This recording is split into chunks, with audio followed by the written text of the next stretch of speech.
That was not only kept under great security and great secrecy.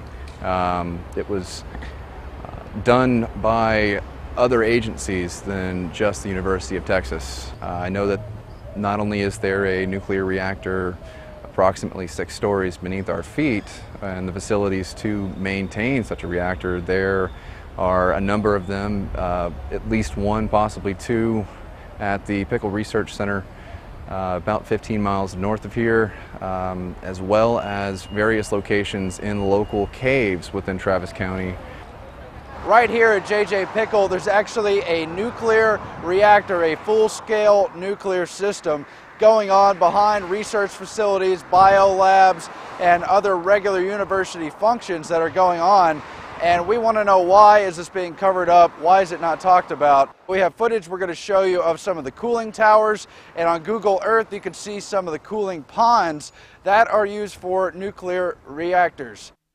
On June 13, 2012, there was an explosion at another research facility, which really just raises bigger questions about a lot of the secretive and often dangerous research that goes on under the auspices of university education.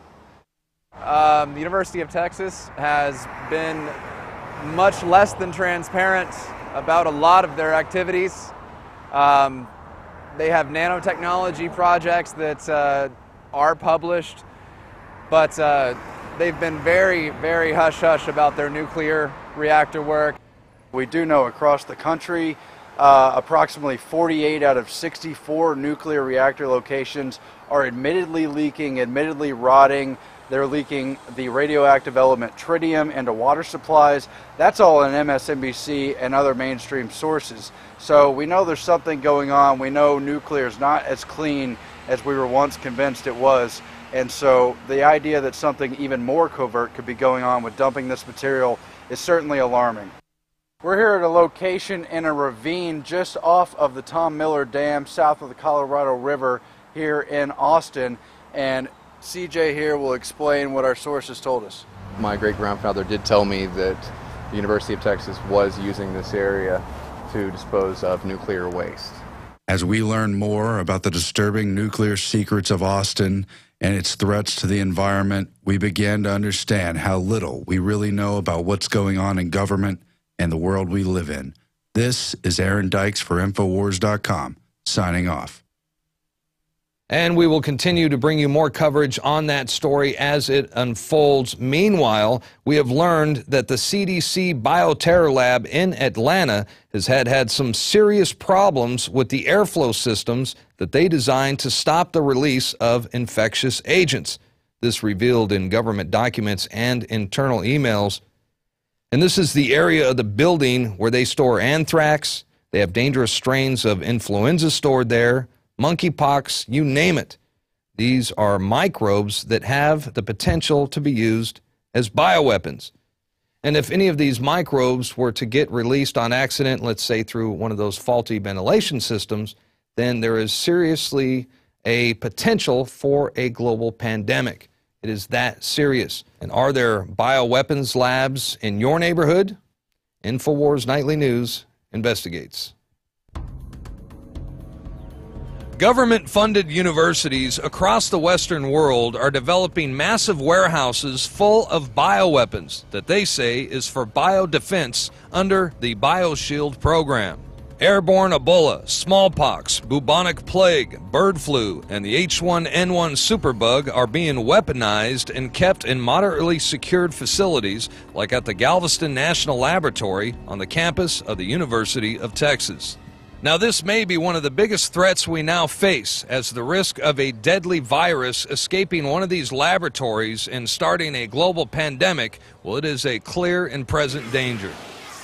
Weaponized airborne Ebola, super weaponized viruses and bacteria that kill over 90%, 9 out of 10 people on your street dead. The National Research Council, which is an arm of the National Academy of Sciences, released a report concerning potential hazardous risk associated with the new multi-million-dollar infectious disease research lab currently under construction in Kansas. It's located only 120 miles west of Kansas City. It's called the National Bio and Agro Defense Facility, and even though it's a Level 4 biolab, which is the highest secured rating issued by the CDC, the expert panel found that there is nearly a 70% chance that a disease will escape the laboratory during its planned 50-year operational lifespan. And it went on to say that the U.S. Department of Homeland Security has not adequately gauged the potential risk of a dangerous airborne pathogen escaping the compound. There are what they call bioweapons that are in unsecured, well, moderately secured environments, like in Galveston, Texas, and the CDC even went to one of these facilities in Kansas, and they're not nearly as safe as they would hope. And they even said, the CDC even said the one in Kansas has a 70% chance of some dangerous virus getting released. I mean, what are the bylaws in keeping them safe? I don't think there's anything even designated to making sure that they're safe. It's such it's that gray area of the world that nobody really thinks about, but is. Yes. Like, so you think it's a clear and present danger that we should try to prepare for, something like that? I think everybody should always be prepared for anything. You know, it's like hope for the best, prepare for the worst. That's right.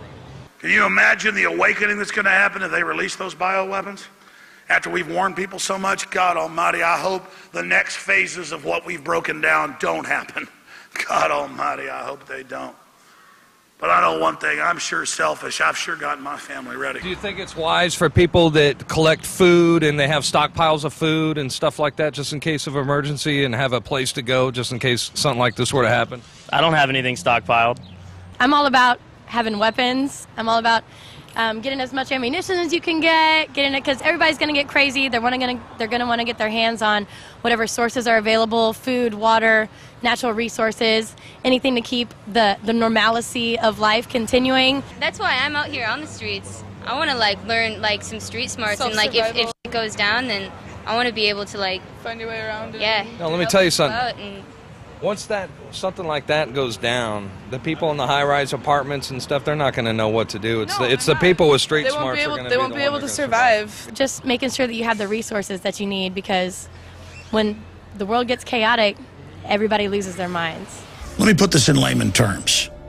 A Level 4 bioweapons lab should be 3 floors under the ground, barbed wire fences, minefields, and machine guns, and a system that if the super germs get out, they pull a lever, alarms go off, and the whole place goes up in flames. But instead, the global elite are storing it in Level 2 facilities like the University of Texas at Galveston, behind a glass door with a swipe card, right there in Petri dishes. And they're doing this so that when they release it to massively reduce population, they can claim it was an accident. All right, we're going to take a quick break, and when we come back, we will be joined by Rosalind Peterson of the Agriculture Defense Coalition, and we're going to talk about the total invasion of unmanned drones over U.S. airspace. It's the rise of the spy drones. Up next on the INFOWARS Nightly News.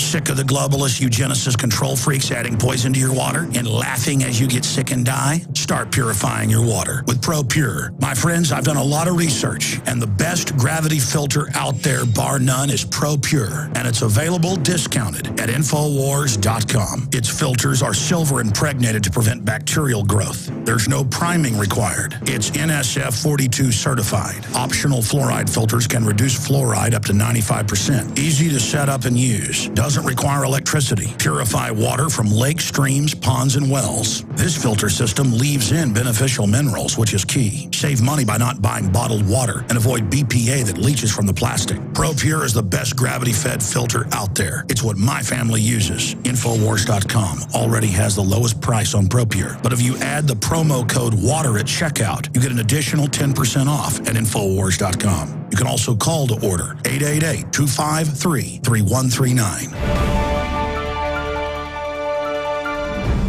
And we are back. Thank you for joining us. This is the InfoWars Nightly News. I'm Darren McBreen. And, you know, if the feds in the military-industrial complex and the police agencies across the country get their way, and it looks like they're going to, unmanned drones are going to be flying en masse over every region of the United States. In fact, Congress recently passed legislation that's basically paving the way for what the FAA predicts will be somewhere in the range of 30,000 drones in operation over U.S. skies by the year 2020. You could bet your lucky stars that once the Pentagon gets a hold of these drones, they will use these drones to monitor the activities of the American people. And that brings us to our guest. Rosalind Peterson joins us now from the Agriculture Defense Coalition, and that is a watchdog group that monitors uncontrolled experimental weather modification programs, geoengineering, and now the increasing activity of unmanned drones over U.S. airspace. And Rosalind, it's good to have you back with us today. How you doing? I'm doing fine, and it's an honor to be here with you today. Well, these drones are everywhere. They're, you know, private corporations have them, the military, police, Homeland Security. Should we be concerned? Oh, yes, definitely. We should be concerned about the drones and the proliferation because of the number, the scope, the size of the drones, from very large to very, very small handheld drones. And also the reason that we should be concerned is because the FAA is beginning to start to approve drone testing ranges. They're beginning to approve all kinds of people having drones within the United States, and that the air traffic controllers won't be able to see all of them. They won't be able to keep track of them, and they're going to become a danger for commercial airlines. They're going to become a danger for small planes that people have because they won't be able to see the drones, and a lot of times there won't be a way to avoid when there's accidents, and we're already seeing that right now. Well, that's right. We just saw just a couple days ago the Global Spyhawk crashed out there in Maryland, and that was a $176 million aircraft. A couple months ago, there was a drone near Houston, actually crashed in the back of a SWAT team truck, and it crashed and burned then. And we even heard about a spy drone that came close to causing a mid-air collision with a jet over Denver, Colorado. So these things are dangerous. Oh, I think they're clearly dangerous, and also they're going to take money away from law enforcement because you're going to, instead of having people to help when there's crime being committed, they're going to tell you, well, no, I'm sorry, we can't send anybody, but we'll send a drone to circle around overhead while you're being robbed in your home. So this is another issue, and all of the surveillance that's going to happen, because you're talking about Homeland Security with drones, the FBI is going to have more drones, you're talking about all the government agencies, the U.S. Air Force, the U.S. Navy, the U.S. Army are all engaged in having drone ranges approved or expanded in not only Colorado and New Mexico, but also in Oregon.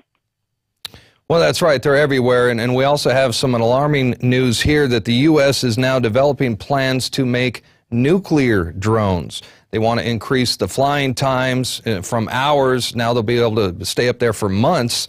And, you know, of course, they'll have more power for their weapon systems as well. But now they have blueprints for new drones developed by the Sandia National Laboratories, defense contractor Northrop Grumman. And these will be nuclear drones. Tell us what you know about these. Well, this is something that the U.S. government is now starting to promote, is having these nuclear-powered drones. And the problem is that the military is already putting bombs on these drones. They're putting all kinds of missiles, different things that can, weapons. And we're buying parts